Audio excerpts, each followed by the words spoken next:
ये इतना antique piece कहाँ से मिल गया आपको? भाईजान मैं ज्यादा तो कुछ नहीं जानता, लेकिन वो बता रहा था कि उसे खंडर में से मिला था। लोधी साहब आपने देख लिया, माशाल्लाह मस्जिद के अंदर का काम तो मुकम्मल हो गया है। बाहर का काम इसलिए रुकवाना पड़ गया कि मेरे पास पैसे ख़त्म हो गए। जी जी आमिर भाई, माशाल्लाह काम तो बहुत अच्छा हो रहा है, लेकिन पैसे जो है ना इलाके वालों से इकट्ठे करने पड़ेंगे। जी लोधी साहब बिल्कुल सही कह रहे हैं आप।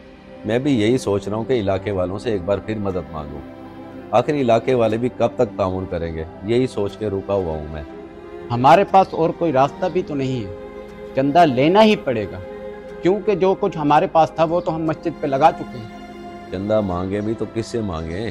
पूरे गांव के हालात तो आपको पता है, हर बंदा तो यहाँ पे मजदूर है, कौन देगा मस्जिद के लिए पैसे?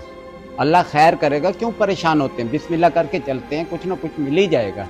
बाकी असगर बलोच के पास चलते हैं, वो तो पैसे वाला बंदा है। असगर बलोच है तो वो पैसे वाला बंदा, लेकिन मुझे नहीं लगता कि वो मस्जिद के काम के लिए कोई चंदा दे, क्योंकि पिछली बार भी उसने बड़ी मुश्किल से 4-5 हज़ार रुपये दिए थे। लेकिन मस्जिद के काम के लिए मुझे दोबारा भी जाना पड़ा तो मैं जाऊंगा उसके पास। आए चलें। और बस करें कुरैशी साहब, मैं अच्छी तरह से जानता हूँ मस्जिद के नाम पे बहुत पैसा खा चुके हो तुम लोग। मस्जिद के नाम पे हमने पैसा खाया? अरे नहीं नहीं बलोच साहब, आपको कोई गलत फहमी हुई है, ऐसा कुछ भी नहीं है। हाँ, अल्लाह माफ करे, हम ऐसा करने का सोच भी नहीं सकते। और तुम लोगों ने नहीं खाया तो फिर इतना पैसा कहाँ गया? मस्जिद का काम तो वैसे ही रुका हुआ है, झूठ मत बोलो। हमारी बात का यकीन करें, हम झूठ नहीं बोल रहे। हमारे पास जितना भी चंदा इकट्ठा हुआ था हमने सारा मस्जिद पे लगा दिया, बल्कि अपनी जेब से भी पैसे लगा चुके हैं। ये पास ही तो मस्जिद है, आप चल के देख लें बेशक। और अगर आप मदद नहीं करना चाहते तो इस तरह के इल्जाम तो न लगाएं हम पर। हाँ हाँ, कोई चंदा वंदा नहीं देना, जाओ यहाँ से बेईमान कहीं के। चलें ठीक है जी, कोई मसला नहीं, अल्लाह मालिक है। चलें लोधी साहब।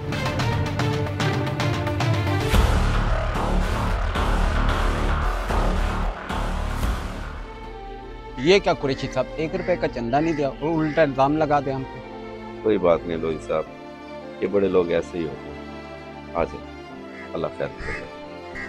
इकबाल भाई आपके पास एक बार फिर मस्जिद के चंदे के लिए हाजिर हुए हैं, क्योंकि मस्जिद का काम रुका हुआ है और पैसों की अशद ज़रूरत है।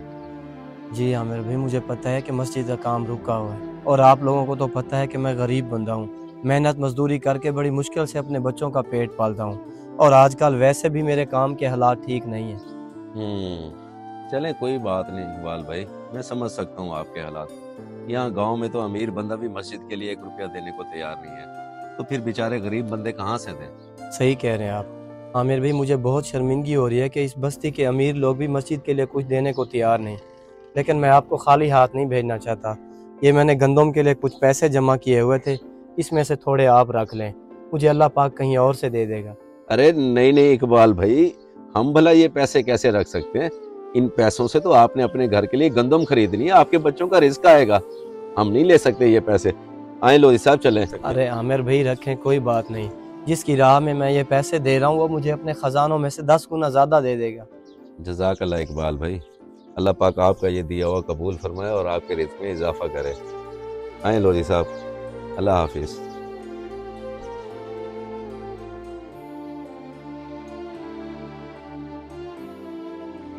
ये ले आमिर भाई, मेरी तरफ से मस्जिद के लिए चंदा, और भी कोई चीज़ की ज़रूरत हो तो मैं हाजिर हूँ। कामरान भाई आपका बहुत बहुत शुक्रिया, आपने पहले भी मस्जिद के लिए बढ़ चढ़ कर खिदमत की है। और भी कोई काम होगा तो हम आपको ज़रूर बताएंगे। अल्लाह हाफिज़।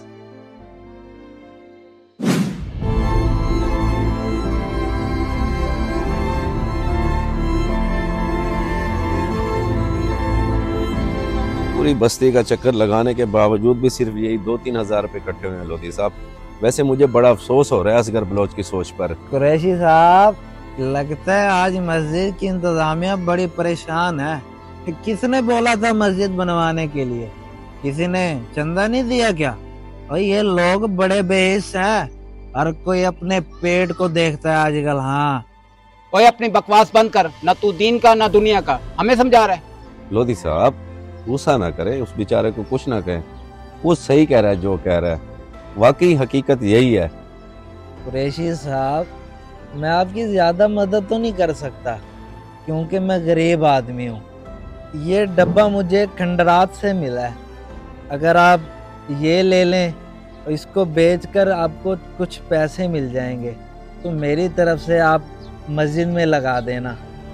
ओए तू पागल तो नहीं है? ये डब्बा हमारे किसी काम का नहीं है, रख अपने पास। लोधी साहब मत करें ऐसा। मुझे लगता है कि असगर बलोच की बातों का आपको बहुत दुख हुआ है, इसलिए आप उस गरीब पर गुस्सा कर रहे हैं। शीदे ये डब्बा तू हमें दे, ये चाहे 50 का बिके या 100 का, कम से कम मस्जिद के काम तो आएगा। और लोधी साहब देने वाले की नीयत देखी जाती है, मालियत नहीं। ये बेचारा उन इनकार करने वालों से तो अच्छा है। चलें।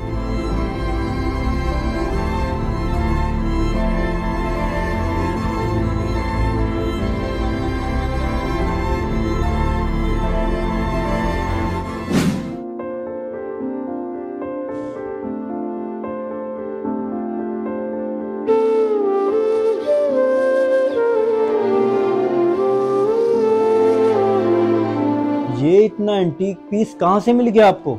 ये जनाब वो हम अपने गांव के लिए मस्जिद बनवा रहे हैं, तो मस्जिद के लिए चंदा इकट्ठा कर रहे थे, तो ये गरीब आदमी ने दिया था। ये कहा था कि इसको बेच के जो पैसे मिले मस्जिद में लगा दीजिएगा। लेकिन फिर भी ये तो बहुत पुराने जमाने का है, उसे कहाँ से मिला ये? भाईजान मैं ज्यादा तो कुछ नहीं जानता, लेकिन वो बता रहा था कि उसे खंडर में से मिला था। क्या ये कीमती चीज है? जी जी, ये बहुत नायाब और कीमती चीज है। अगर आप बेचना चाहते हैं तो मैं भी 1.5 लाख रुपए देता हूँ इसके। बोले मंजूर है? 1.5 लाख रुपए? जी जी दे दें आप, मुझे मंजूर है। कोई मसला नहीं है, अभी देते हैं। अब्दुल्ला इन्हें 1.5 लाख रुपए दे दो।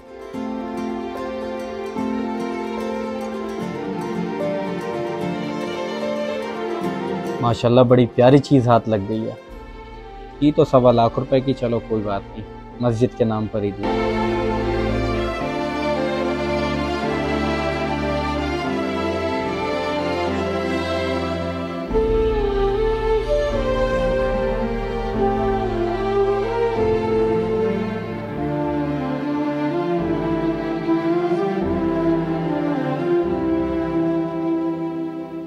इस वीडियो को सदका जारिया समझ के ज़रूर शेयर करें।